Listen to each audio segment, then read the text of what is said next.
오른편에 앉아 계시다가 저로로서 산 자와 죽은 자를 심판하러 오시리라.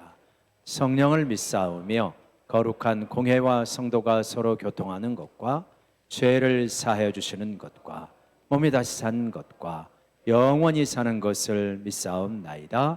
아멘. 우리 좌우에 계신 분들과 함께 인사를 나누겠습니다. 정말 잘 나오셨습니다. 은혜 받고 성령 충만합시다. 우리 같이 하나님 앞에 찬양으로 나아갑니다.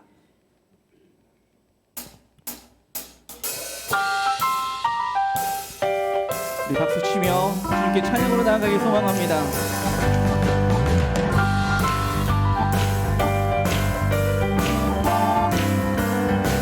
슬픈 마음 있는 사람, 슬픈 마음 있는 사람, 예수 이름 믿으며 영원토록 변함없는 기쁜 마음 얻으리. 다시 한번 찬양합니다.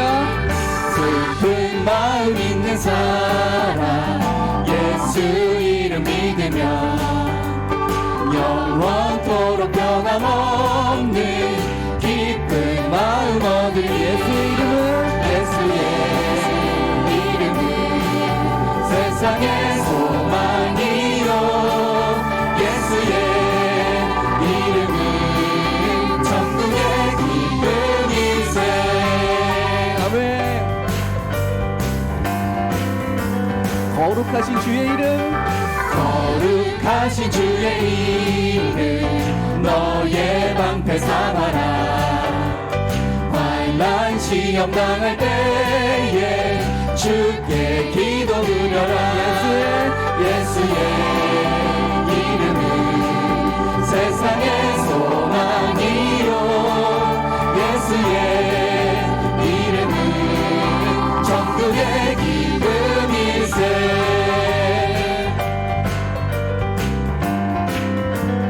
존귀하신 주의 이름, 존귀하신 주의 이름 우리 기쁨 되도다. 주의 품에 안길 때에 기뻐 찬송 부르리. 예수의 이름은 세상의 소망이요, 예수의 이름은 천국의 기쁨일세.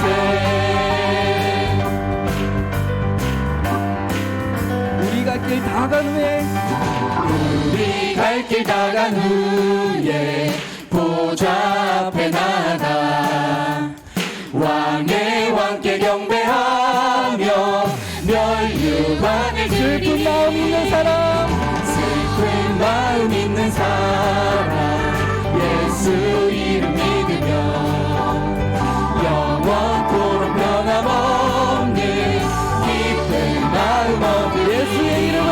예수의 이름은 세상의 소망이요, 예수의 이름은 천국의 기쁨이세. 예수의 이름은 세상의 소망이요, 예수의 이름은 천국의 기쁨이세.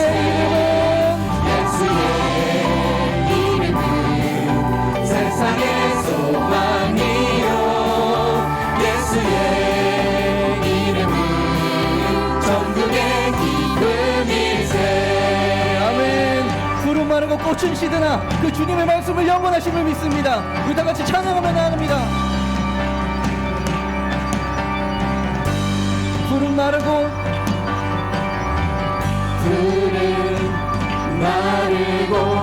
꽃은 시드나 주의 말씀은 영원해. 아멘. 푸른 마르고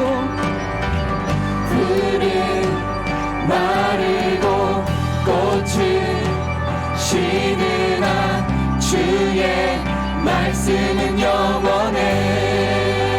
주의 말씀을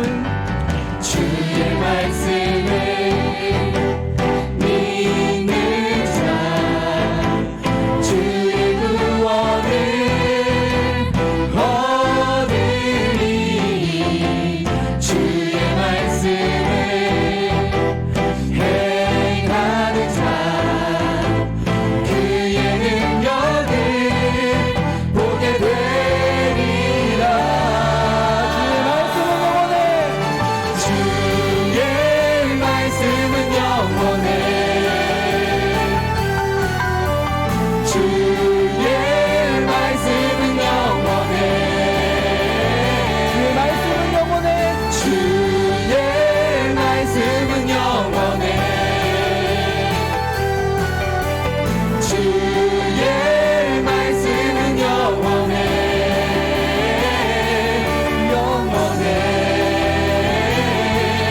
영원해. 아멘. 우리 다시 한번 찬양합니다. 푸른 마르고 푸른 마르고 꽃은 시드나 주의 말씀은 영원해. 아멘. 푸른 마르고 푸른 마르고 꽃은 시드나 주의 말씀은 영원해. 주의 말씀을 믿는 자 주의 구원을 얻으리. 주의 말씀을 행하는 자 그의 능력을 보게 되리라. 주의 말씀은 영원해. 주의 말씀은 영원해.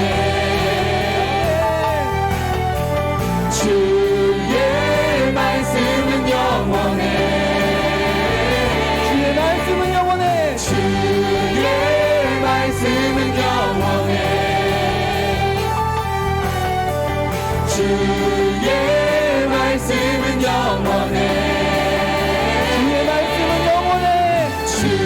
주의 말씀은 영원해. 주의 말씀은 영원해. 주의 말씀은 영원해. 주의 말씀은 영원해. 주의 말씀은 영원해. 주의 말씀은 영원해. 주의 말씀은 영원해. 주의 말씀은 영원해. 영원해. 영원해. 영원해. 영원해. 영원해. 아멘. 살아계신 하나님께 영광의 박수 올려드리겠습니다. 아멘. 주님의 말씀을 영원하심을 믿습니다.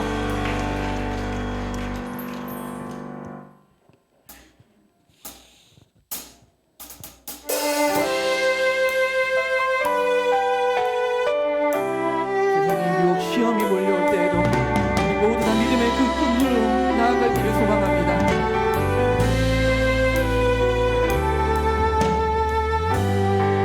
세상의 유혹 시험이 세상의 유혹 시험이 내게 몰려올 때 나의 힘으로 그것들 모두 이길 수 없네.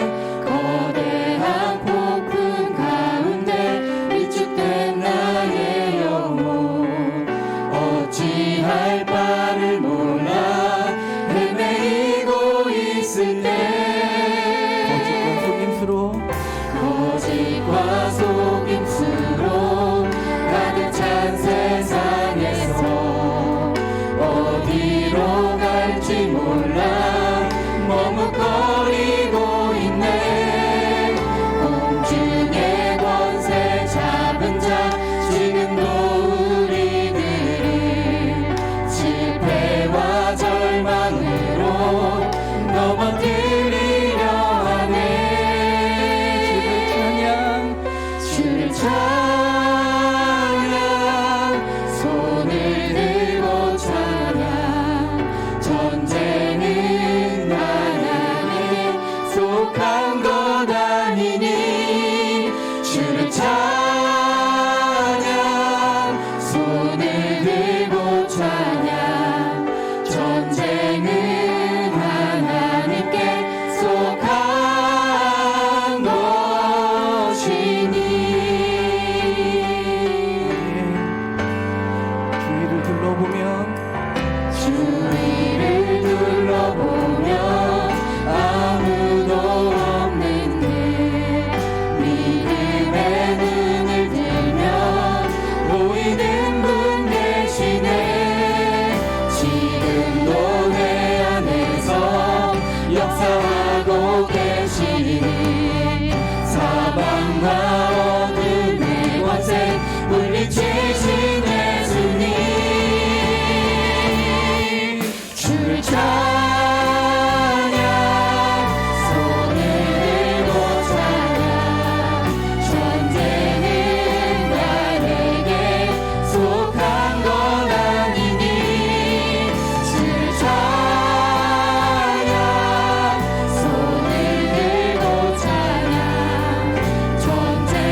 말씀 향하여 찬양합니다. 주 말씀 향하여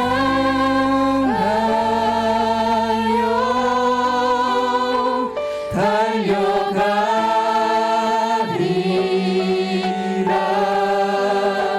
힘도 아닌 능도 아닌 오직 성령으로 주 얼굴 향하여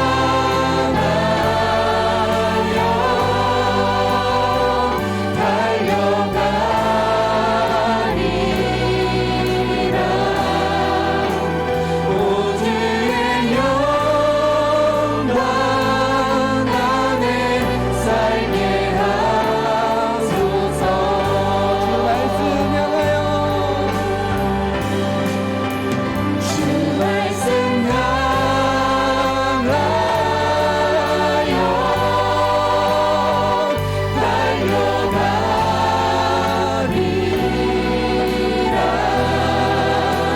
힘도 아닌 능도 아닌 오직 성령으로 주 얼굴 향하여 달려가리라.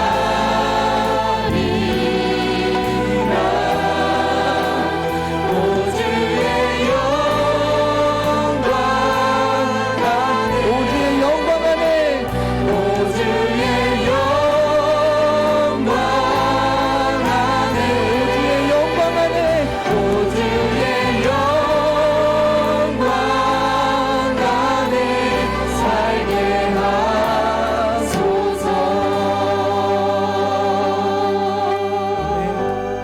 세상의 모든 유혹과 시험이 우리에게 물려 닥칠지라도 그 살아계신 그 주님의 말씀을 의지하며 하나님 아버지 주의 영광 안에서 살아가게 하여 주시옵소서. 하나님께서 임재하고 나아가는 예배 되게 하여 주시옵시며 그 말씀을 붙들고 나아갈 수 있는 예배 되게 하여 달라고 다같이 기도하며 예배로 나아가시도록 하겠습니다. 사랑과 은혜가 많으신 하나님 아버지 감사합니다. 그 세상의 수많은 유혹들 가운데 하나님 아버지 오직 주님의 말씀은 영원하시오. 그 말씀을 붙들고 나아갑니다. 하나님 아버지 주의 영광 안에서 살아갈 수 있는 그 예배가 되게 하여 주시옵시며 우리를 다시 소생케 하시는 하나님 아버지 살아계신 말씀의 그 자리가 되게 하여 주시옵소서.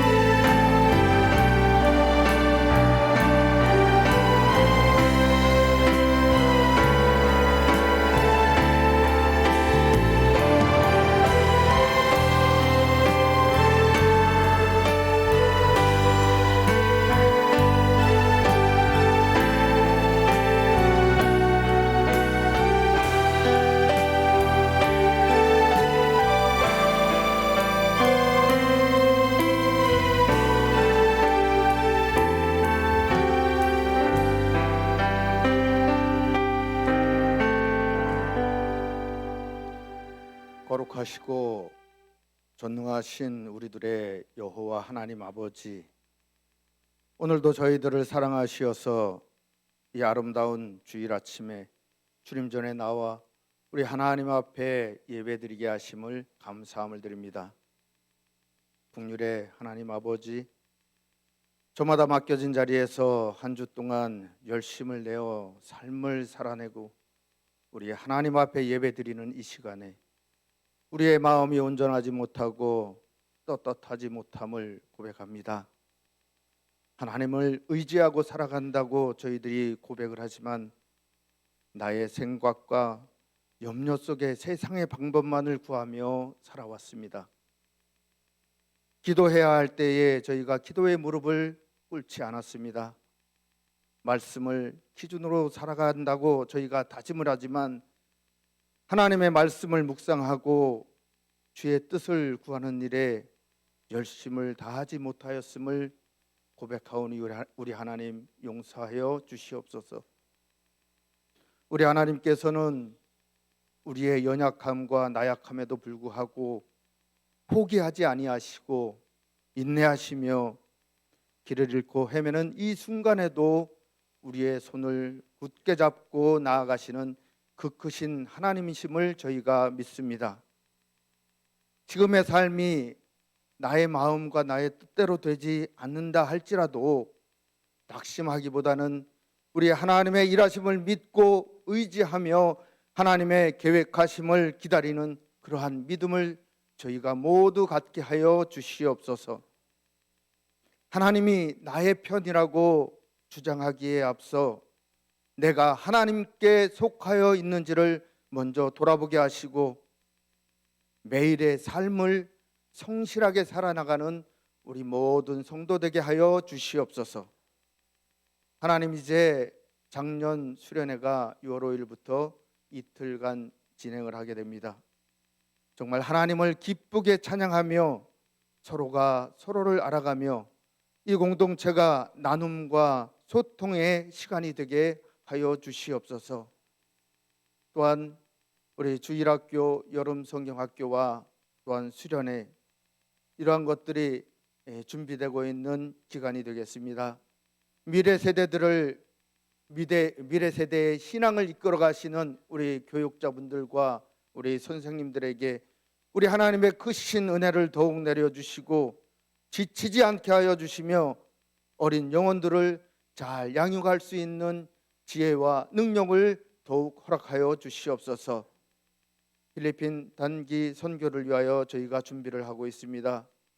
우리가 모두 힘을 합하여 준비하게 하시며 한마음으로 필리핀 교회의 찬양과 또한 어린이 성경학교, 또한 필리핀 교회, 필리핀 그 성도의 가정을 영선을 할 때에 안전사고 없이 은혜 가운데에 선교 활동이 잘 이루어지게 하여 주시옵소서.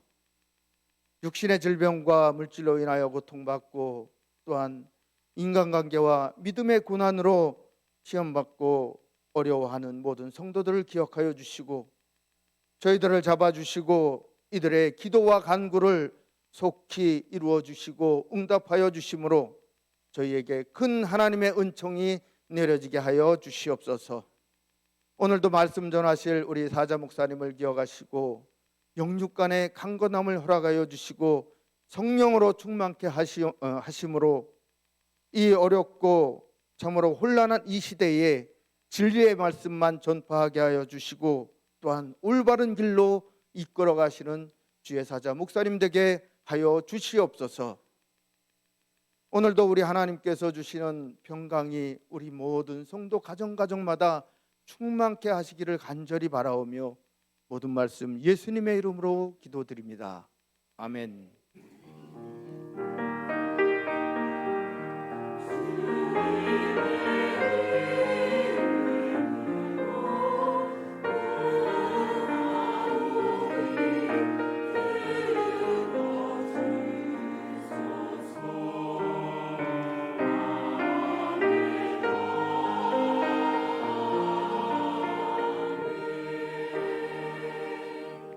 찬송가 5장입니다. 이 천지간 만물들아.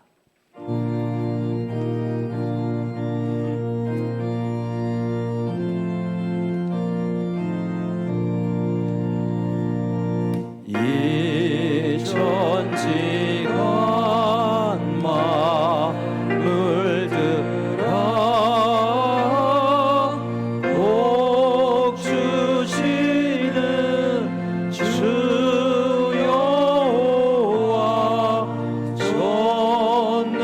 성부 성자 성령 찬송하고 찬송하세.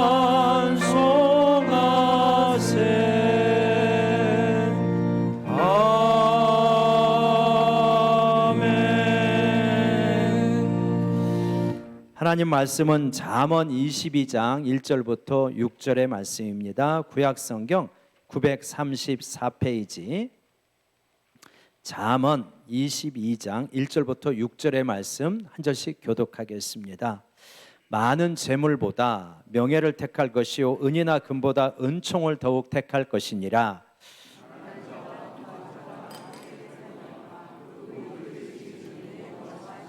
슬기로운 자는 재앙을 보면 숨어 피하여도 어리석은 자는 나가다가 해를 받느니라.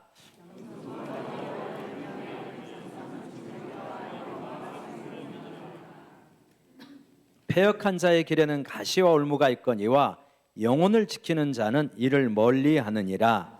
마땅히 행할 길을 아이에게 가르치라. 그리하면 늙어도 그것을 떠나지 아니하리라. 아멘. 할렐루야. 찬양대 찬양 올립니다.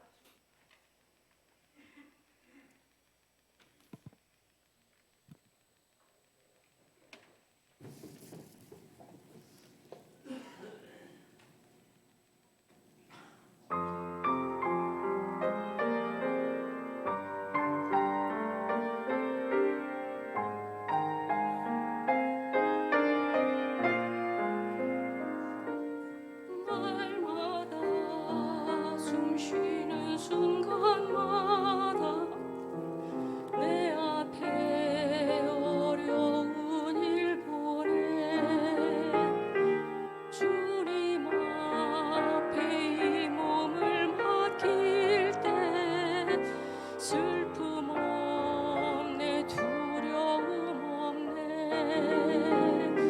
주님의 그 자비로운 손길 항상 좋은 것 주시도다 사랑스레 아픔과 기쁨을 수고와 평화와 안식을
아멘.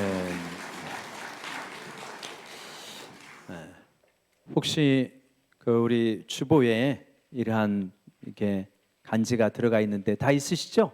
혹시 없으시면 손을 들어서 표시해 주시면 이거 보고 설교가 나가니까 혹시 표시해 주십시오. 혹시 온도는 춥지는 않으십니까? 추워요? 춥대요. 조금 줄여주시기 바랍니다. 5월 가정의 달을 맞이해서 성경적 가족의 이야기들을 4번에 걸쳐서 살펴보았습니다. 특별히 어린 자녀를 둔 그러한 가정에서는 조금 자녀 교육에 대한 말씀을 좀 들었으면 좋겠다라고 하는 이러한 피드백도 있으신 것 같습니다. 그래서 자녀 교육에 대한 말씀을 전하고자 하고요. 특별히 우리 교회 가운데 또 복이 있어서 몇 명의 아이가 태중에 있습니다. 그래서 우리 신생아가 이제 곧 태어나게 될 텐데 신생아들은 또 어떻게 우리가 돌보면 좋을 것인가 하는 부분까지 포함해서 같이 나누고자 합니다. 성경은 우리 구원에 대해서 완벽하게 말씀을 주고 계시죠. 그렇지만 성경에 대해서 생각할 때 이런 부분도 있습니다. 주님께서 너희가 먹을 것을 주어라 라고 말씀을 하셔서 우리가 어려운 자들에게 먹을 것을 주어야 되지만 그 요리법에 대해서 성경이 말하고 있지는 않죠. 먹을 것을 주어야 되는 정신에 대해서 말씀을 하고 있는 것이고요. 오늘날 이 시대를 살아가면서 많은 사람들은 컴퓨터를 어떻게 다룰 것인가, 스마트폰은 어떻게 대할 것인가, AI 시대에는 어떻게 살 것인가 라고 하는 것에 대해서 질문을 가지고 있지만 이거를 성경을 읽는다고 해서 이것에 대한 해답이 주어지지는 않죠. 당연하죠. 성경은 2000년 가장 빨라도 2000년 전에 쓰여졌으니까요. 그러니까 성경에서 나오는 가장 삶의 기본적인 원리 그리고 성경적 세계관을 오늘 우리 시대에 어떻게 적용할 것인가 이 고민을 우리가 해야 되는 것이죠. 그러니까 오늘 말씀은 이제 그러한 우리 자녀 교육 또 우리 자녀들 그리고 우리 자신들이 어떻게 행복하게 살아갈 것인가 이러한 주제로 말씀을 전하고자 하는데요. 6절에 그렇게 말하고 있습니다. 마땅히 행할 길을 아이에게 가르치라. 그리하면 늙어도 그것을 떠나지 아니하리라. 그러니까 마땅히 행할 것을 아이에게 가르치고 그러면 이 아이의 의식 무의식 속에 마땅히 행해야 될 것 그리고 금해야 될 것 이런 것들이 마음속에 새겨져서 그 힘으로 우리가 일생을 살아가게 된다. 3살 버릇 80 간다. 우리 속담에 그런 말이 있지만 어린 시절에 이 세상에 대해서 자신에 대해서 어떠한 생각을 어떠한 느낌을 가지고 있느냐 하는 것은 거의 평생 간다고 해도 과언이 아니거든요. 그래서 어린 시절부터 어떻게 보면 태중에 있을 때부터 잘 가르쳐야 아이가 행복하게 살아갈 수 있다라고 이렇게 말할 수 있겠습니다. 한번 그런 부분들을 같이 나누고자 할 때 자녀 교육뿐만 아니라 어른이 된 또 심지어는 할머니 할아버지가 된 우리에게도 다 적용할 수 있는 부분이 있다고 보는데요. 첫 번째는 신생아를 어떻게 키울 것인가 하는 부분부터 접근을 해보면 신생아는 어떻게 생각을 하고 어떻게 배우고 그렇게 할까 우리가 참 신비해요. 잘 알 수 없고 옛날에 분명히 우리도 신생아 시절을 지냈는데 그때 어떻게 산 것인지 기억이 안 나죠. 여기 우리 중고등부 청년도 일부 있을 텐데 우리 아무리 나이가 어린 청년이라 하더라도 그때 기억이 나냐 하면 기억이 안 날 거예요. 그죠? 기억이 안 납니다. 근데 전문가들이 또 그런 거를 연구해 가지고 우리에게 가르쳐 주는데 어떤 이야기를 하냐면 홀로 존재하는 아기는 없다라고 말합니다.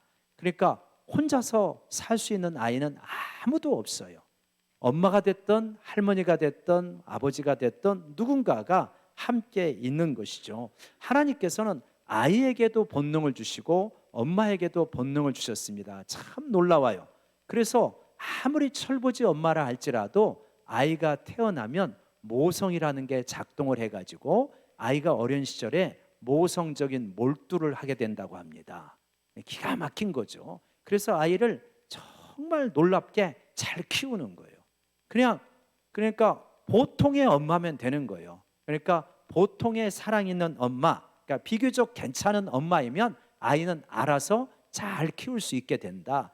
그러니까 완벽하지 않아도 된다는 거예요. 영어로는 good enough mother라고 하는데 그러니까 비교적 괜찮은 엄마, 충분히 사랑을 어느 정도 줄 수 있는 엄마면은 된다는 거예요. 그래서 아이도 그 본능을 가지고 태어나죠. 가르쳐주지 않아도 젖을 먹을 줄 알고요. 가르쳐주지 않아도 때가 되면은 일어서려고 합니다. 기가 막히게 하나님께서 심어주신 거죠. 그러한 것들을. 근데 엄마는 아이가 어렸을 때 본능적으로 모성적인 몰두를 통해서 아이를 키우는데 엄마가 아이하고 동일시하게 느낀다고 합니다. 그러니까 엄마가 아이를 바라볼 때 저게 나야 라고 무의식적으로 느낀대요. 아이도 엄마를 바라볼 때 엄마가 나야 라고 생각을 한다는 거예요. 그렇게 느끼고 살아간다는 거예요. 그래서 엄마는 아이가 배가 고프면 압니다. 기가 막히게 알죠. 그 신기하잖아요. 엄마가 이쪽 방에서 뭔가를 하고 아이가 뭔 일이 생기면 엄마는 알아채립니다. 아빠가 제대로 안 보고 좀 엉뚱한 짓 하고 있구나 해가지고 금방 뛰어 들어와요. 기가 막히게 압니다. 왜냐? 그 어떤 모성적 몰두를 통하여서 아이가 곧 나라고 느껴지는 거예요. 기가 막히죠. 근데 아이는요, 엄마를 바라보면서, 여러분, 아이가 신생아 시절에 1세 이전에 그때 엄마가 웃을 때 저 아줌마가 뭔가 좋은 일이 있어 웃는가 보구나 이렇게 생각하겠습니까? 그렇게 느끼지 않는다고 그래요. 엄마가 웃으면 어떻게 느끼냐? 아, 내가 웃고 있구나 라고 느낀대요. 참 신기하죠. 어떻게? 물어봤어요? 그렇지만 그렇대요. 그렇다고 한대요. 그래서 아이가, 근데 생각해보면 맞는 것 같아요. 엄마가 웃으면 내가 웃는다고 느끼고요, 엄마가 화를 내면 내가 화를 낸다고 느낀대요. 그렇게 받아들인다 그래요. 그러니까 엄마가 얼마나 중요한 것인가 하는 거죠. 그러니까 아이가 어렸을 때 엄마가 안정되어 있는 것, 그리고 밝고 긍정적이고 안정되어 있는 것이 얼마나 중요할까 하는 것을 우리가 충분히 생각할 수가 있는 거죠. 아이가요, 이제 배가 고픈데 엄마가 적절하게 안 주었어요. 근데 조금 있다가 엄마가 깜빡 잊고, 아이고 얘가 배가 고파서 찡찡댔구나, 그래갖고 젖을 먹이게 되면요, 애가 승질을 냅니다. 그러면서 엄마의 젖을 깨물어요. 그랬을 때 엄마가 어떻게 반응하느냐 하는 것이 상당히 중요하다고 하는데, 이놈의 자식이 이게 벌써 어린 것이 엄마한테 저항을 하네? 그러면서 만약에 엄마가 엉덩이를 딱 때리면은, 그러면은 애가 확 움츠러들겠죠. 내가 무엇인가 공격적인 반응을 하는데 이렇게 세상에서는 나를 핍박을 하는구나 라고 생각을 하면서 확 움츠러들 거예요. 근데 좋은 엄마는 보통 그렇게 안 하잖아요. 아이고 우리 자식이 배가 고팠어, 엄마가 밥하느라고 늦었네, 미안해, 성질 내지 말고 잘 먹어 하면서 안아주면요, 애가 좀 찡거리다가 바로 잘 먹게 되어집니다. 그러한 과정을 통해서 애가 안정감을 갖는 거죠. 아, 엄마가 나를 사랑하고 그리고 이 세상은 살만한 곳이구나 라고 느끼게 되어지는 거죠. 그러니까 여러분, 우리가 두 아이가 똑같은 환경에 들어갔어요. 군대에 들어가기도 하고 회사에 들어가기도 하고 대학에 들어가기도 합니다. 근데 어떤 아이는요, 이 환경에 대해서 너무 힘들다고 느껴요. 그럼 불안해하고 두려워하고 걱정이 많고요. 어떤 아이는 이 세상은 정말 살만한 곳이다. 어떤 아이는 군대 가서 너무 잘 적응해가지고 우리 주변에서 말뚝박아라 그렇게 이야기도 하잖아요. 너무 거기가 괜찮은 곳이 되는 거예요. 어떤 아이는 굉장히 불안한 거예요. 왜 그럴까요? 똑같은 환경인데 왜 그렇게 다른 거예요? 그거 어린 시절에 이 세상에 대한 표상을 우리가 가져요. 표상이라고 하는 거는 뭐냐면 이 세상에 대한 이미지를 우리가 갖게 되어지는데 거기에 우리의 정서가 덧붙여서 갖게 되어지는 거예요. 그러니까 어떤 아이는 세상은 우호적인 거예요. 세상은 내가 마음껏 살아갈 수 있는 마당이 되는 거예요. 어떤 아이는 이 세상에 대한 표상이 어두워가지고 이 세상은 너무나 무서운 곳이에요. 언제든지 나를 해칠 수 있는 곳이에요. 그래서 늘 불안하고 도망다니기 바빠요. 자기를 방어하기 바빠요. 그러니까 똑같은 군대라는 환경, 똑같은 학교라는 환경에 가가지고 받아들이는 것이 다르는데, 이 세상을 두려운 곳으로 받아들이게 될 때 엄마나 아빠가 야단을 칩니다. 왜 이렇게 사내 자식이 돼가지고 겁이 많아? 좀 용기 있게 좀 살아봐. 그러면 더 움츠러들어요. 사실은 언제 생긴 거냐? 아주 어린 시절에 이런 것들이 생기는 거죠. 엄마의 관계를 통해서 아이는 철저하게 엄마를 통해서 세상을 지금 느끼고 있는 거예요. 이런 경험이 막 수천 번, 수만 번 쌓이지 않겠습니까? 예를 들어서 기저귀를 갈아주는 거 생각을 해보자고요. 기저귀를 얼마나 갈아주는가? 제가 그걸 세지는 않았고 자료를 조사해 보니까 하루에 10번에서 15번까지 갈아준다고 하네요. 그리고요, 그게 어느 정도냐? 18개월에서 36개월까지라고 그래요. 그러면 우리가 생각하기 쉽게 24개월로 하고 하루에 10번씩 해서, 그러면 365번이면 3650번 곱하기 2가 되니까 7200번 정도가 나오는 거잖아요. 그러니까 수천 번 갈아주는, 이 수천 번 갈아주는 것이 이 아이에게 아무런 영향도 끼치지 않고 갈아준다? 전혀 그렇지 않아요. 굉장히 많은 것을 지금 아이에게 가르치는 과정이에요. 애가 응아를 해가지고 뭔가 젖어 있고 끄급하고 그래가지고 빨리 좀 갈아줬으면 좋겠다고 징징대다가 울게 되어집니다. 근데 그걸 엄마가 기가 막히게 알아차리고 아이고 우리 새끼가 똥을 쌌구나, 그래가지고 갈아주면서 깨끗하게 씻기고 베이비 파우더 바르고 엉덩이에다 뽀뽀해주면서 자 이제 쾌적하게 잘 자라고 하면 아이가 어떻게 느낄까요? 아우 이 세상은 너무 좋은 곳이야, 행복해, 나는 행복하게 살 거야, 그렇게 느끼지 않겠어요? 그게 뭐냐? 기본적 신뢰라는 거예요. 세상에 대한 표상이 긍정적으로 이 아이 안에 자리를 잡는 거예요. 근데 엄마가 엉뚱한 짓 하느라고 게임을 하면서 애가 징징대고 애가 울고 있는데 가만히 있어, 나 이거 죽여야 돼, 그러면서 계속 이렇게 하고 있다고 그래봐요. 그러고 나서 이제 막 다 물러 터지게 생겼는데 그때 와서 마지못해 갈아주면 아이가 어떻게 느낄까요? 이 세상은 고난의 연속이야, 이 세상을 무슨 재미로 사냐, 나는 사랑받지도 못하는가 봐, 그런 식의 표상을 자기가 가지고 있는 거예요. 자기에 대한 표상, 세상에 대한 표상을 아이가 심어가고 있는 과정이라는 거예요. 젖을 먹거나 귀저귀를 핥거나 모든 많은 과정에서 이미 그런 것들을 마음속에 지금 심고 있는 과정이다. 그런데 이 중요성을 우리가 잘 모르기 때문에 그냥 이렇게 키우는데, 근데 좋은 엄마, 보통 우리 성도님들 같이 좋은 엄마, 굿 이너프 마더는 이미 이런 걸 몰라도 다 잘해왔다는 거예요. 왜냐? 뭐가 있기 때문에? 사랑이 있기 때문에. 그래서 자녀 교육은 사랑만 있으면 절반 이상 이미 하게 되어 있다. 사랑의 원리로 진행이 되어지니까 몰라도 이미 대부분 그렇게 키우셨을 거예요. 이제 그런 과정을 통하여서 아이들은 이 세상에 대한, 자신에 대한 기본적 신뢰, 베이직 트러스트라고 하는 그러한 기본적 신뢰를 가지고 좋은 표상을 자기 안에 심게 되어집니다. 그런데 예를 들어서 이런 엄마가 있다고 합시다. 상당히 불안한 엄마가 있어요. 불안한 엄마가 있어서 아이가 성장해 가는 과정에 이모저모 어려움도 있을 수 있는 거예요.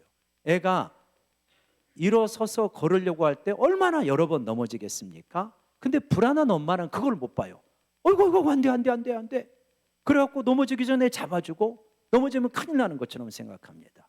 애가 걷기 시작했어요. 뛰으려고 해요. 그러면 여기저기 다니다가 개구진 녀석들은 많이 부딪히기도 합니다. 그러면 엄마가 어이구 안 돼. 부딪히면 안 돼. 큰일 나 하면서 뛰지 못하게 막는다고 합시다. 그러면 아이가 어떤 마음을 자기도 모르게 가지게 될까요? 혹시 우리나 혹은 우리 자녀가 어떤 갈등이나 어려움이 있으면 쉽게 포기하는 아이들이 있죠. 혹은 우리 자신일 수도 있죠. 회사에 갔는데 조금 힘들어. 그러면은 아유 그만둬 버릴래? 이러는 거예요. 학교 갔는데 누가 좀 힘들게 해요. 아유 엄마 나 그만두고 검정고시나 할래. 왜? 아유 공부도 재미도 없고 가르치는 것도 시원찮고. 그래서 조금만 갈등이 생기면 포기해요. 왜 그렇게 생겼죠? 왜 그렇게? 엄마가 불안해서 그 부딪히고 충돌하고 힘들어하는 그거를 이겨낼 수 있는 그걸 못 봐주는 거예요. 못 봐주니까 아이가 조금만 힘들면 뒤로 물러나는구나. 그러니까 주저앉는 법을 먼저 배우는 거예요. 갈등을, 어려움을, 아픔을 이기고 나아가는 법을 배우는 게 아니라 주저앉는 법을 어린 시절부터 배우게 되어지면 그러면 뻗어나기가 굉장히 어렵다.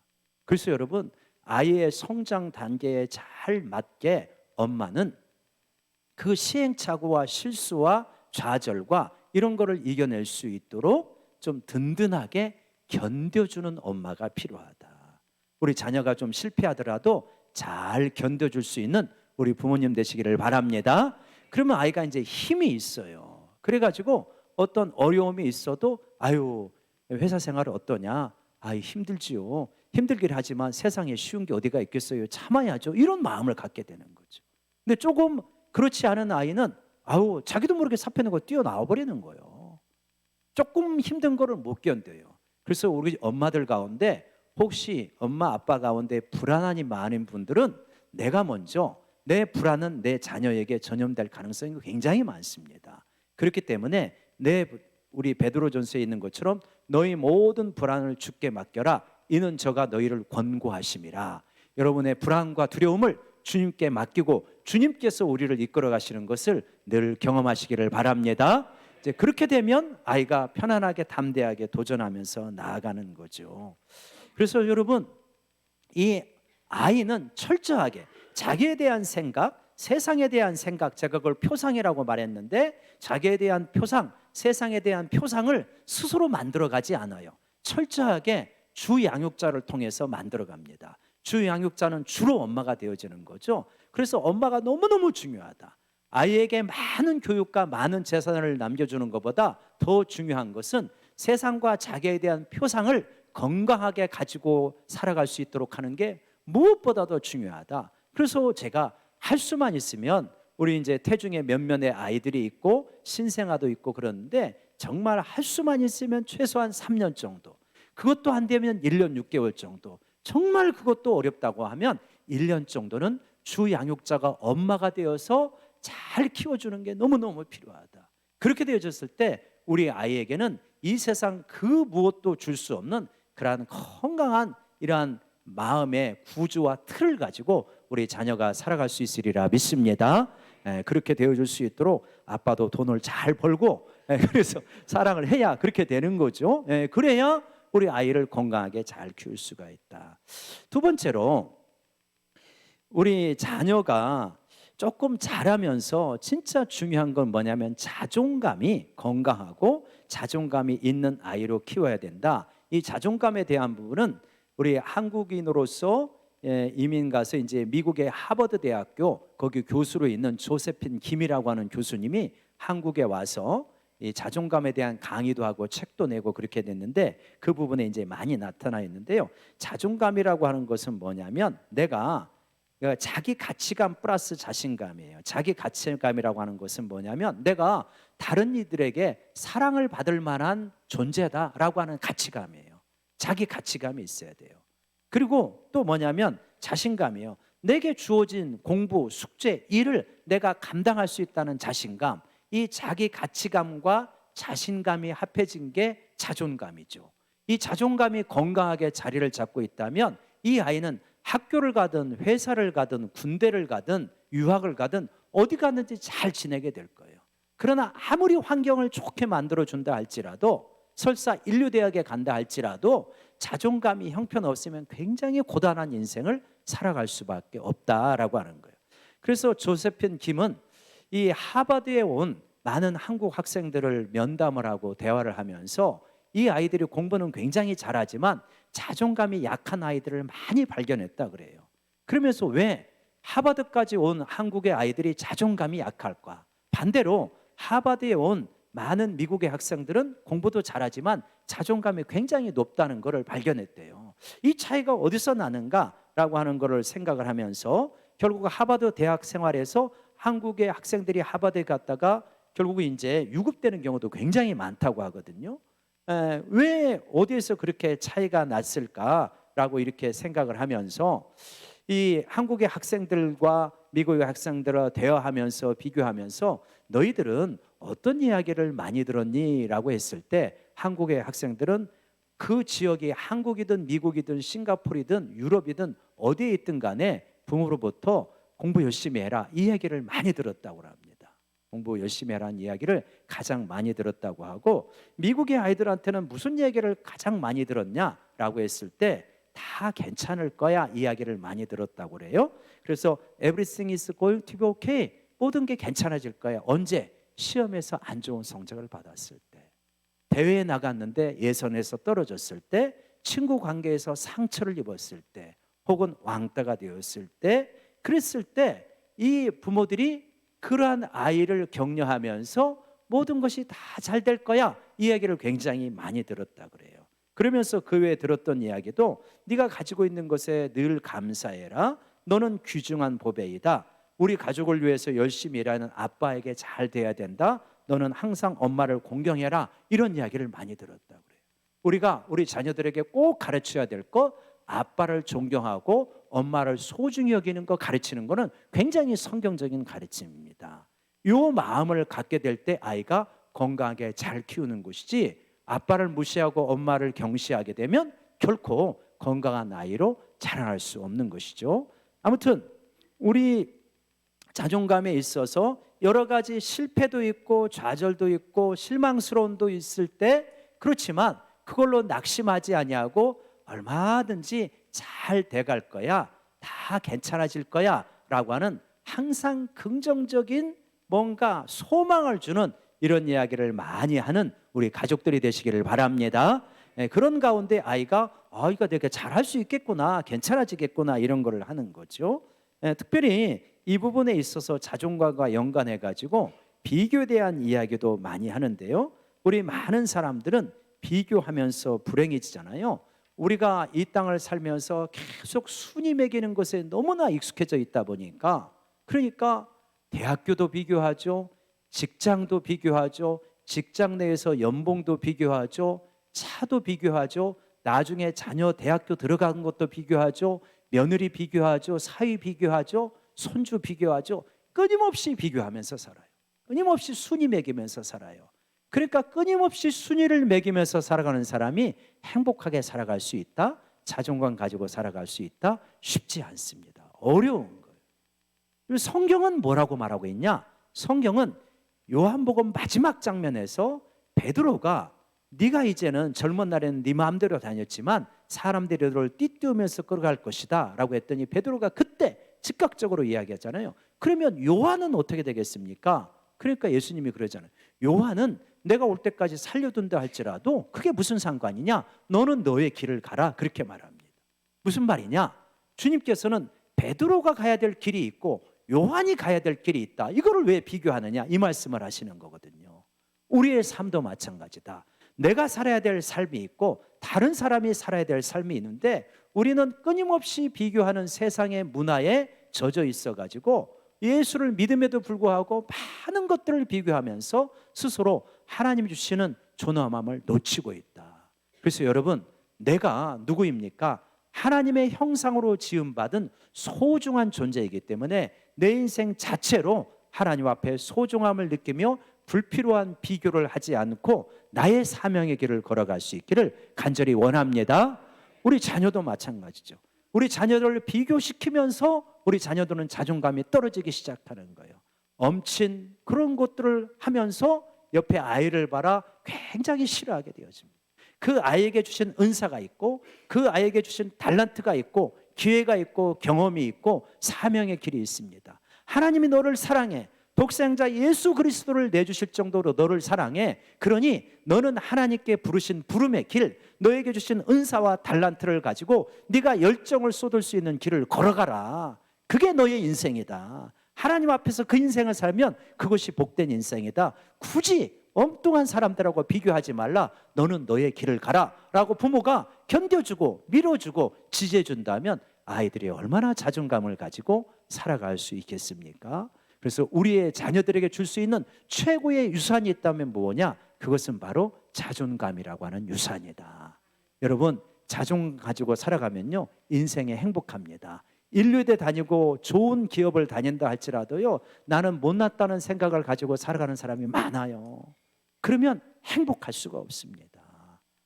우리가 우리 자신과 우리 자녀들을, 복음은 우리에게 뭘 가져주냐면 우리가 얼마나 하나님 앞에 사랑받는 자녀인가라고 하는 걸 분명히 가르쳐 주거든요. 십자가는 그걸 가르쳐 줍니다. 그러한 좋은 적절한 자존감을 가지고 살아가는 우리 모두가 되기를 원합니다. 옆 사람 바라보면서 한번 이렇게 격려합시다. 자세히 보니 자존감이 넘치시는 것 같습니다. 시작. 자세히 보니. 에어컨을 좀 틀어주시기 바랍니다.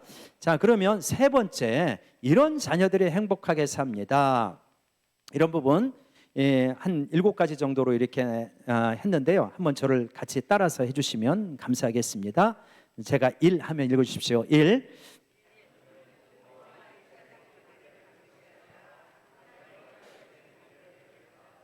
자녀는 어린 시절에 부모에게 절대적으로 의존하지만 그러나 크면서 이제 상대적으로 의존하고 서서히 독립을 해나가는 거잖아요.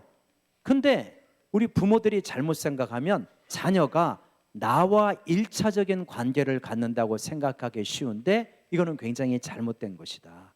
모든 자녀는 누구나 할 것 없이 모든 인간은 가장 근원적이고 일차적인 관계는 하나님과 갖는 겁니다. 창조주와. 그러니까 자녀는요, 부모를 위해서 사는 존재가 아니고 하나님 앞에 사는 존재예요. 그 역도 마찬가지입니다. 부모도요, 자녀를 위해서 살지 아니하고 하나님 앞에 사는 존재입니다. 이거를 정리를 해야 돼요. 그래서 부모도요, 자녀 위에 살면 나중에 노여워져요. 자녀도 부담스러워해요. 엄마, 나만 보고 살지 마. 엄마 인생을 살아. 나도 부담스러워. 이렇게 말한단 말이에요. 그러니까 부모도 최선을 다해 사랑을 하지만 부모도 하나님 앞에서 살아가는 것이지 자녀 위에 살아가는 게 아니다. 그래서 자기의 노후를 희생하면서까지 자녀 뒷바라지 한다? 이거 뒤끝이 좋은 사람 별로 그렇게 많지 않아요. 부모도 부모의 인생을 살아야 되고 자녀도 자녀 인생을 살아야 되는 겁니다. 그래서 자녀도 하나님 앞에서 살기 때문에 부모의 못다 이룬 꿈을 실현해 주기 위해서 자녀가 사는 것이 아니다. 부모의 못다 이룬 삶의 열망을 실현시키려고 자녀가 사는 것이 아니죠. 옛날에는 그런 얘기 있었잖아요. 내가 얼마나 고생을 했는 줄 아냐? 네가 반드시 판건사 돼가지고 우리 가문의 한을 풀어라, 뭐 이런 거 있었잖아요. 그거 아니라는 거죠. 자녀에게 주신 하나님의 열망이 있고 달란트가 있고 기회가 있고 교육이 있고 경험이 있다. 그런 과정을 통해서 자녀를 인도하시는 것이기 때문에 자녀가 하나님 앞에서 살도록 해야 된다라고 하는 것이죠. 그 자녀가요, 하나님을 경외하며 살면 그 삶은 복된 삶이 될 수밖에 없다는 거예요. 그래서 성경은 뭐라고 그럽니까? 마태복음 6장 33절에 너희는 먼저 그의 나라와 그의 의를 구하라. 그러니까 자녀들도 먼저 하나님의 나라와 하나님의 의라고 하는 것은 하나님과의 온전한 관계를 말하거든요. 먼저 하나님과의 온전한 관계를 구해. 그러면 나머지는 하나님께서 책임져 주셔, 이 말이거든요. 두 번째입니다. 같이 읽어봅시다. 시작. 최상이 아니라 최선이다. 빌립보서 3장 16절에 오직 우리가 어디까지 이르렀든지 그대로 행할 것이다, 이렇게 말씀하고 있습니다. 지금 내가 어디까지 이르렀든지 그 수준만큼 행하면 된다는 거예요.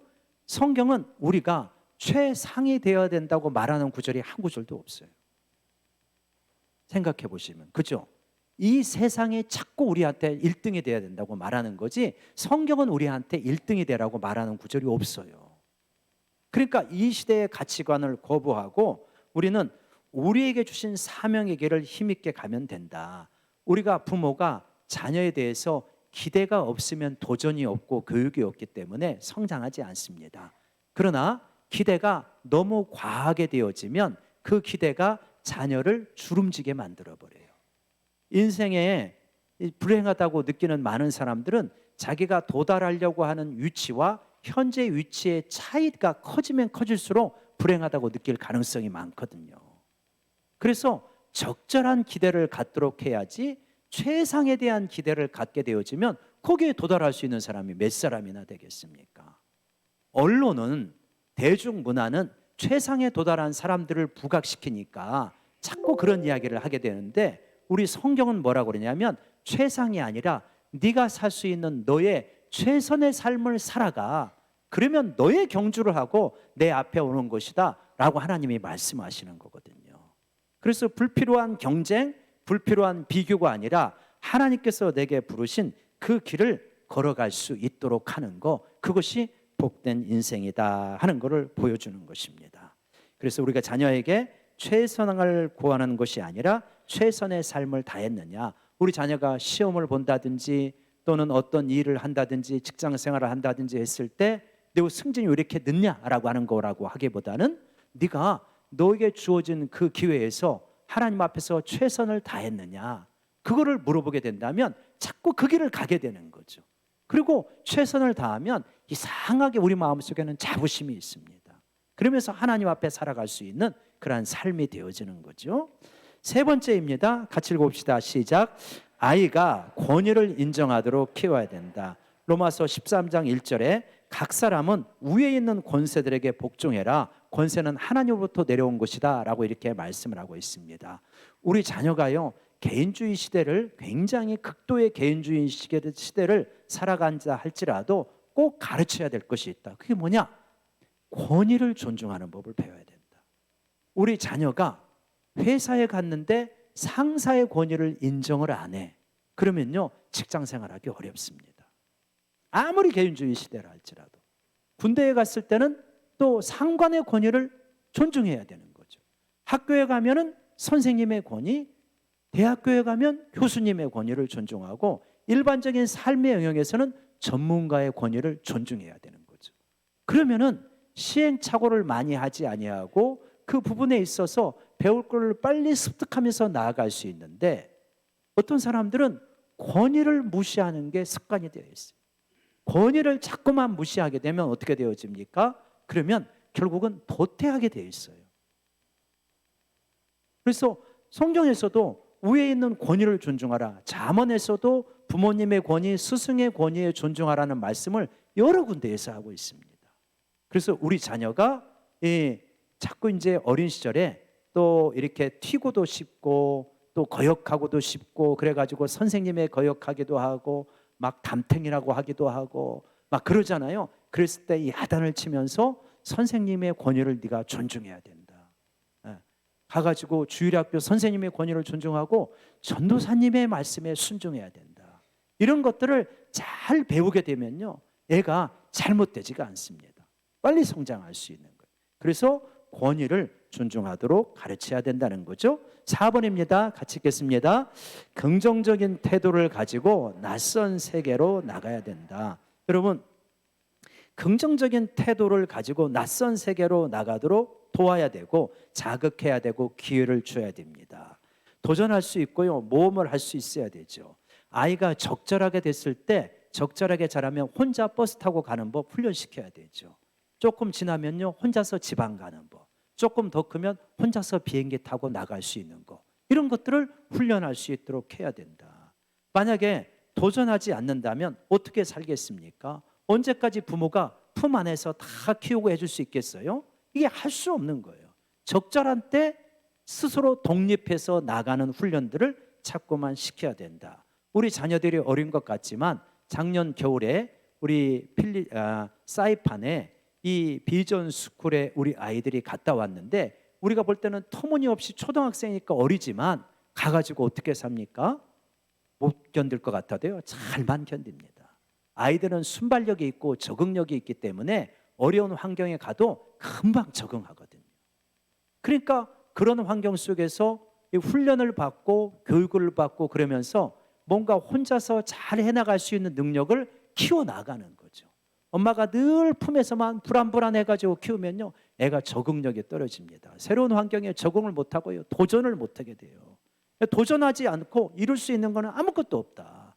그래서 긍정적인 태도로 낯선 세계를 향해서 도전할 수 있도록 밀어줘야 된다. 적절하게 밀어주면서 도전할 수 있도록 하면요, 아이들이 경험이 쌓이면서 자신감을 갖게 되어지는 거죠. 그래서 교회에서 선교 나가고 비전 스쿨 나가고 그럴 때 아이들을 자꾸 이렇게 도전을 시켜주면 좀 그래도 안전한 보호망 속에서 하는 거기 때문에 좋은 기회가 되어지는 거죠. 5번째입니다. 같이 읽어봅시다. 시작. 정신의 구조를 하지 말라가 아닌 하라의 개방성 쪽으로 구조를 잡도록 해야 된다. 어떤 분은요, 자꾸 아이들을 키울 때 하지 말라가 너무 많아. 이 하지 말라 하는 것도 있어야 되겠지만 하지 말라보다는 하라 쪽으로 자꾸 구조를 잡아야 돼요. 인생의 구조가, 머리 구조가 하지 말라가 너무 많으면 그 사람의 인생이 성공적이고 행복한 삶이 될 가능성이 약합니다. 하고 싶은 게 많아야 인생이 행복하죠. 하지 말아야 할 리스트가 많은데 뭐가 그렇게 행복하겠어요? 여러분 행복합니까? 하지 말라는 리스트가 많으면. 교회에 왔는데 하지 말라는 게 너무 많아. 교회 가면 재미없어. 교회에 왔는데 하고 싶은 게 너무 많아. 교회 가면 신나는 거예요. 교회 오면 방방타지, 농구놀이 하지, 물놀이 하지, 말씀 듣지, 간식 먹지. 하고 싶은 게 많으면 교회 오고 싶지 않겠어요? 교회 왔는데 떠들지 마, 조용히 해, 간식 먹을 때 조심해 먹어, 흘리지 마, 이런 게 많으면 애가 교회 안 오려고 할 거래요. 인생에 하지 말라는 목록이 많으면요, 신난 인생을 어떻게 삽니까? 사람은 그렇게 되어 있지 않아요. 하고 싶은 일이 많아야 돼요. 그러니까 우리 자녀들에게 너 스마트폰 가지고 게임하지 마, 이것도 해야 되겠지만 스마트폰 가지고 자꾸 게임하려고 할 때 얘야 그거는 이게 자꾸 그렇게 하면은 건강에도 어렵고 눈도 나빠지고 안 좋으니까 같이 아빠하고 운동하러 가자. 엄마하고 산책하러 가자. 엄마하고 여행을 차라리 가자. 맛있는 맛집을 찾아가자. 뭔가 하지 말라 쪽이 아니라 하라는 쪽에 도전을 자꾸 하는 것이 우리 아이로 하여금 뻗어나갈 수 있도록 만드는 것이다. 우리도 마찬가지예요. 나는 뭐 이런 걸 하지 말아야 되겠다. 이런 부분에만 자꾸 집착하게 되면 움츠려든 사람이 돼요.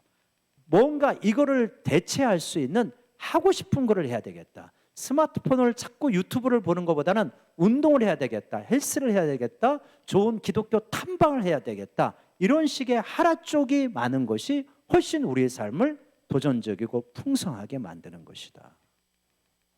그래서 우리 자녀들을 하라 쪽으로 자꾸 이끌어 가시기를 원합니다. 그 다음에 6번 같이 읽어볼까요? 시작. 야단을 칠 때 사람과 행동에 대한 지적을 분별해야 된다. 야단을 칠 때 행동을 구별해야지 행동을 야단을 치야지 인격을 야단치면 안 된다는 거예요. 예를 들어서 형이 동생을 때린다고 할 때 그랬을 때 진짜 생각이 없는 엄마는 뭐라고 말하겠어요? 이런 천하의 몹쓸 놈 같으니라고. 이렇게 되면은 그 아이는 천하의 몹쓸 놈이 돼버리는 거예요. 자기의 정체성을 그렇게 갖는 거예요.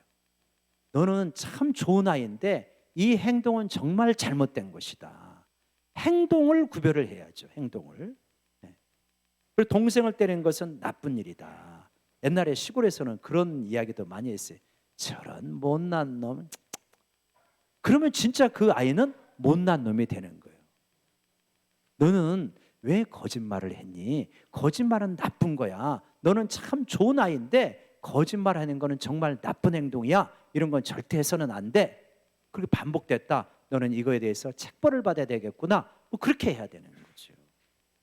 그래서 여러분 이거는요 우리 자신도 마찬가지입니다. 우리가 하나님과의 관계에서 기도할 때도 그렇고요. 우리가 우리 자신과 대화할 때도 마찬가지고요. 옛날에 그런 기도 많았잖아요. 하나님이 죽일 년을 용서해 주십시오. 뭐 그렇게 기도하는 권사님들이 있었잖아요. 지금은 그러지 않지만 하나님 제가 저를 사랑하시는데 제가 이렇게 나쁜 행동을 했습니다. 용서하시고 이 나쁜 행동을 고칠 수 있는 힘을 주십시오. 이렇게 하면 회개도 되어지지만 자기 자신을 부당하게 대하지도 않는 것이죠. 그런 부분들이 우리에게 필요하다라고 하는 것이죠. 마지막 7번째 한번 읽어봅시다. 시작. 가정은 서포팅 그룹이 되라. 가정은요 우리 자녀 서로에게, 부모는 자녀에게, 자녀는 부모에게, 서로에게 서포팅 그룹이 돼야 됩니다. 그 서포터스가 돼야 되는 거예요. 뭐 우리가 삼성 서포터스, 기아 타이거스 서포터스 그런 거 있잖아요. 지지하는 거. 그러니까 죄가 아닌 이상은 열심히 하려고 했는데 잘 안 된 것도 포함해서 실수도 있고 실패도 있고 그렇잖아요. 그러나 엄마는, 아빠는, 우리는 다 너의 편이야. 엄마 아빠 힘내세요. 우리는 아빠가 열심히 했다가 실패했지만 우리는 아빠 편이에요. 아빠를 지지해요. 서포터즈가 될 때 얼마나 인생을 힘있게 살아갈 수 있겠어요. 조금만 잘못하면 비난하게 되는, 여러분 내 주변에 비난하는 사람이 말하면요 절대 그 사람은 행복하기 어려워요. 서포터즈가 많아야 행복하지. 내가 그럴 줄 알았다. 네가 뭐 제대로 하는 게 뭐 하나 있냐. 너는 맨날 그 모양이더라. 비난하는 사람이 많은데 어떻게 잘 나가겠어요? 어떻게 행복하겠어요? 여러분 우리 가정과 우리 교회가 서포터즈가 되기를 원합니다. 옆 사람에게 다시 한 번만 권면해 주세요. 나는 당신의 충실한 서포터즈입니다. 시작. 나는 당신의 충실한 서포터즈의 그 장면 가운데 인상적인 장면이 있는데요. 제가 그 한번 보고 다시 한번 찾아봤는데 K3 리그가 있더라고요. K1 리그가 있고 K2, K3 리그가 있는데 K3 리그에 고양 시민 축구단이 있대요. 근데 고양 시민 축구단이 개막하고 나서 계속 지는 거예요. 그러니까 서포터즈가 자꾸 줄어들죠. 응원단이 자꾸 줄어드는데 이 고양 서포터즈가 평창에 가서 경기를 하는데 고양에서 평창까지 4시간 걸린다네요. 그 운동장까지 4시간을 혼자 이 서포터즈가 온 거예요. 그래가지고 경기를 하는데 그쪽 응원석에 혼자 있어 혼자. 그런데 막 북을 둥둥 치면서 그러면서 고양 고양 그러는 거예요. 여러분 유튜브 찾아보면 나와요. 1인 서포터스 하면. 그래가지고요. 그리고 이제 마침내 이 팀이 7연패를 하다가 이 응원에 감격했을까요? 이겨가지고 1승을 거둔 거예요. 그래서 선수들이 가가지고 그 서포터즈 1인 서포터즈 앞에 엎드리는 장면이 엎드려 인사하는 장면이 있거든요. 뭉클하더라고요. 이게 나대관 송대관 아니고 나대관 이 나대관 씨라고 하더라고요. 참 이걸 보면서 야 정말 저런 서포터즈가 우리들이 돼야 되겠구나. 내 자녀를 향해서 나는 네가 7연패했다 할지라도 너의 서포터즈가 되는 거야. 우리 배우자를 향해서 당신이 7번 말아먹었다 할지라도 나는 당신의 영원한 서포터즈야. 아니 누가 지고 싶어서 지나요? 누가 실패하고 싶어서 합니까? 그렇지만 나는 당신의 영원한 서포터즈야. 그랬을 때 얼마나 힘이 나겠는가. 여러분 이 모든 것을 잘하는 부모가 어디에 있겠습니까? 많은 이런 부분들을 우리가 적용하면서 훈련해 가지만 특별히 우리가 부족한다 할지라도 이러한 것을 역전시킬 수 있는 그러한 구절은 4절이라고 봅니다. 4절 보면 겸손과 여호와를 경외함의 보상은 재물과 영광과 생명이니라. 여러분 우리가 완벽한 배우자, 가족, 부모, 자녀가 될 수 없어요. 부족하죠. 한계도 있습니다. 그렇지만 이런 것들을 뒤집을 수 있는 것은 뭐냐? 겸손하고 여호와를 경외하면 된다는 거예요. 부족하지만 겸손하고 여호와를 경외하면 하나님께서 우리 삶에 복을 주시더라는 거예요.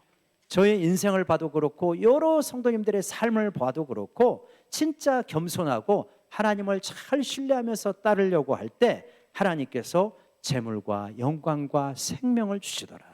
조금 부족할 수도 있고 어린 시절에 적절하게 교육을 받지 못해서 상처가 있을 수도 있고 열등감이 없는 사람은 또 누가 있겠습니까? 열등감이 있을 수도 있지만 그 모든 것에도 불구하고 그래도 나는 하나님을 정말 잘 믿을 거야. 하나님 앞에서 말씀대로 살고 겸손하게 살아갈 거야 하면 하나님이 복을 주시는 줄로 믿습니다. 그래서 우리 자녀에게 최고의 복은요, 이 하나님을 잘 만나고 믿도록 하는 거, 그게 가장 최고의 복을 넘겨주는 길이라 믿습니다. 기도하겠습니다. 하나님 아버지, 우리 사랑하는 자녀들을 정말 믿음의 자녀로 겸손하고 여호와를 경외하는 자녀로 키워서 재물과 영광과 생명을 얻게 하여 주시옵시고 우리 가족들이 서로가 서로에게 정말 서포터즈가 되어서 행복하게 살아갈 수 있도록 도와주시옵소서. 예수님의 이름으로 기도드리옵나이다. 아멘. 에어컨 켜주시기를 바라고요. 우리 199장 1절하고 특송한 후에 나중에 헌금하도록 하겠습니다. 199장 1절입니다. 나의 사랑하는 책.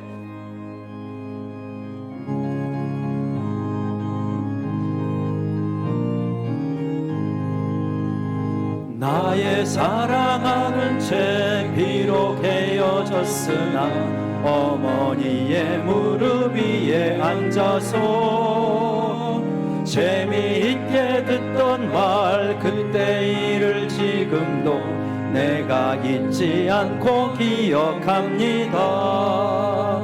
귀하고 귀하다 우리 어머니가 들려주시던 재미있게 듣던 말 이 책 중에 있으니 이 성경 심히 사랑합니다. 아멘. 이 시간 특송이 있습니다. 우리 시니어 여성 찬양팀 나오셔서 하나님 앞에 특송 올리도록 하겠습니다. 헌금은 특송 끝난 후에 찬양하면서 하겠습니다.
예, 감사합니다.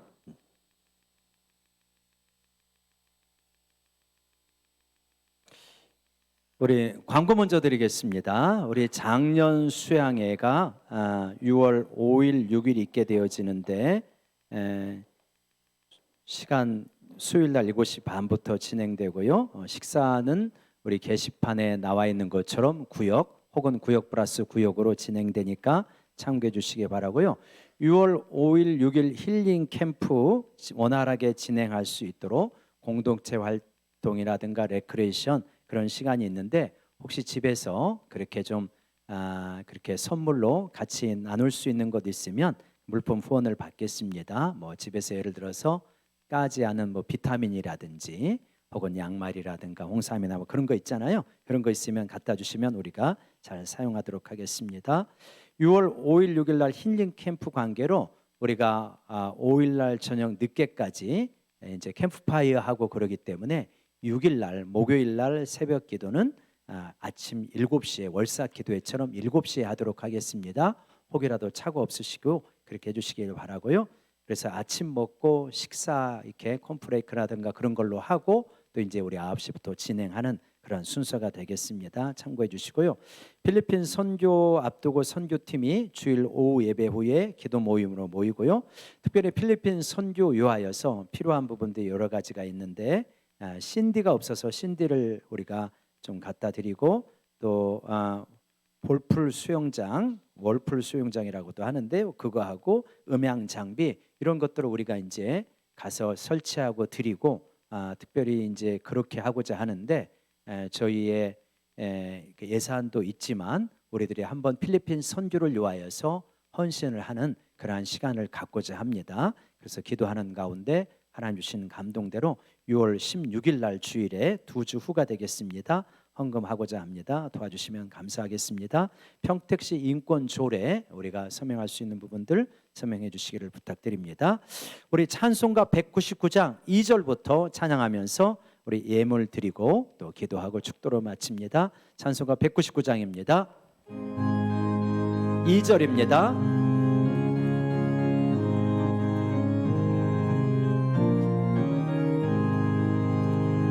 옛날 용맹스럽던 다니엘의 경험과 유대 임금 다윗 왕의 역사와 주의 선지 엘리야 바람 타고 하늘에 올라가던 일을 기억합니다. 귀하고 귀하다 우리 어머니가 들려주시던 재미있게 듣던 말 이 책 중에 있으니 이 성경 심히 사랑합니다. 예수 세상 계실 때 많은 고난 당하고 십자가에 달려 죽임 당하니 어머니의 알리며 눈물 많이 흘린 것 지금까지 내가 기억합니다. 귀하고 귀하다 우리 어머니가 들려주시던 재미있게 듣던 말 이 책 중에 있으니 이 성경 심히 사랑합니다. 글은 지나고 나의 눈에 환하오 어머니의 말씀 기억하면서 주의 주신 때때로 성경 말씀 읽으며 주의 뜻을 따라 살려 합니다. 귀하고 귀하다 우리 어머니가 들려주시던 재미있게 듣던 말 이 책 중에 있으니 이 성경 심히 사랑합니다. 아멘. 우리 들으신 예물 위하여 가슴에 손 얹고 기도하겠습니다. 하나님, 하나님의 은혜에 감사해서 하나님의 앞에 귀한 예물을 드렸습니다. 주일 헌금과 11조 헌금과 선교 헌금과 이 모양 저 모양의 예물을 드리오니 주님 기뻐 받아 주시옵소서. 이 땅을 살면서 하나님의 방식대로 살아가 또 하나님이 기뻐하시는 겸손과 여호와를 경외함의 복은 재물을 또 누릴 수 있는 복을 우리 성도들이 많이 누리게 축복하여 주시옵소서. 어린 시절부터 재물에 대해서도 바른 자세를 잘 가르쳐서 우리 자녀가 재물로 고통받지 않도록 열심히 일하고 열심히 공부하고 절약하고 검소하게 생활하는 법들을 잘 어린 시절부터 가르치는 좋은 또 기독교 가정 되어질 수 있도록 도와주시옵소서. 예수님의 이름으로 축복하며 기도드리옵나이다. 아멘. 우리 다 같이 일어서시겠습니다. 한번 저를 따라 외쳐보겠습니다. 주여, 주여, 겸손하고 여호와를 경외하여 승리하겠습니다. 축도합니다. 우리 주 예수 그리스도의 은혜와 독생자 내어주신 하나님 아버지의 놀라우신 사랑과 성령님의 감동 감화 교통하심이 마땅히 행할 바를 어린 시절부터 잘 가르치고 배워서 또 하나님 앞에서 복된 삶을 살아가는 우리 어린이들 성도님들 위에 가정 위에 이제로부터 영원까지 함께 있을지어다. 아멘.